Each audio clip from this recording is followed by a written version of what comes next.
U vra nga një i pastre që ajo po ndihmonte, detaje të reja nga vdekja misterioze britanikes në Athinë.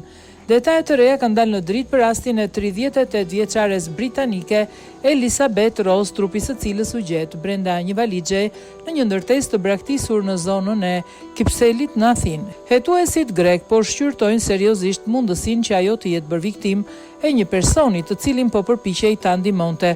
Sipas mediave britanike, nga hetimet rezulton se Ross, e njohur nga miqtë e saj si Liza, ishte shumë aktive në veprimtari humanitare dhe prej 7 vitesh vizitonte shpesh Greqinë, ku bashkëpunonte me organizata jo qeveritare që mbështesnin të pastrehët dhe grupet vulnerabël të shoqërisë.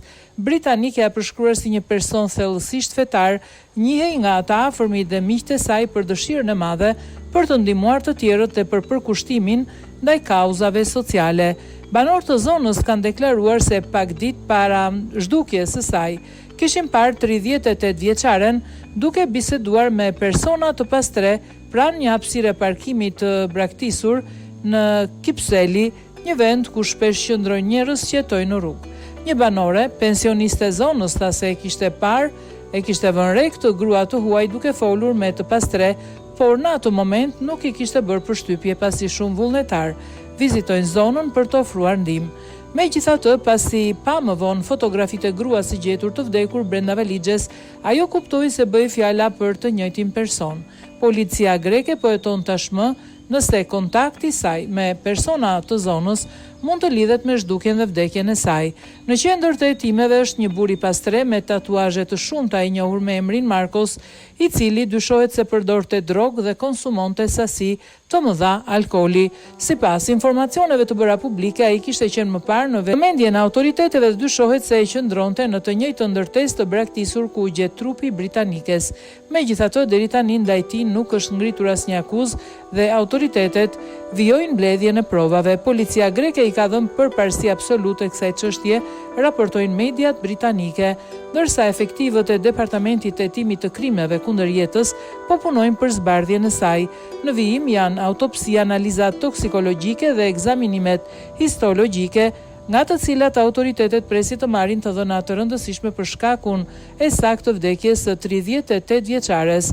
Ndërkohë, hetuesit vlerësojnë se personi që vendosi trupin në valixhe është kujdesur që të mos lërë gjurmë gishtash apo prova ADN-je, duke bërë më të vështirë zbardhjen e rastit. Mesazhet misterioze nga telefoni i saj. Një tjetër pistë e rëndësishme e hetimit janë një seri mesazhesh të dërguara nga telefoni i Elizabeth Ross pas zhdukjes së saj. Babai i saj, një avokat në Edimburg, ka deklaruar se vazhdoi të merrte mesazhe nga telefoni të bijës për rreth 2 ditë pas vdekjes së saj. Në një prej tyre thuaj se 38 vjeçaria kishte nevojë për pak kohë për veten dhe se donte të qëndronte vetëm për një periudhë. Hetuesit dyshojnë se mesazhet janë dërguar nga një person i tretë me qëllim që të vononte zbulimin e zhdukjes së saj. Analiza e të dhënave të telefonit ndihmoi autoritetet të përcaktonin se mesazhet ishin dërguar nga Athina, ndërsa sipas mediave lokale, pajisja u fik menjëherë pasi çështja mori vëmendje ndërkombëtare. Një dëshmi e konsideruar vendimtare është ajo një personit pastre që gjeti valixhen në 18 korrik. Ai ka deklaruar se 2 ditë më parë valixha nuk ndodhej në ndërtesën e braktisur, duke i çuar hetuesit në përfundimin se trupi është transportuar aty mbrëmjen e 17 korrikut ose në orët e para të ditës pasuese. Në të njëjtën kohë, autoritetet po përpiqen të identifikojnë persona që britanikja mund të ketë njohur në Kipseli, pasi çifti me cilin ajo jetonte në Keratsini ka deklaruar se Ross u kishte thënë se do të takohej me disa të njohur amerikanë në atë zonë.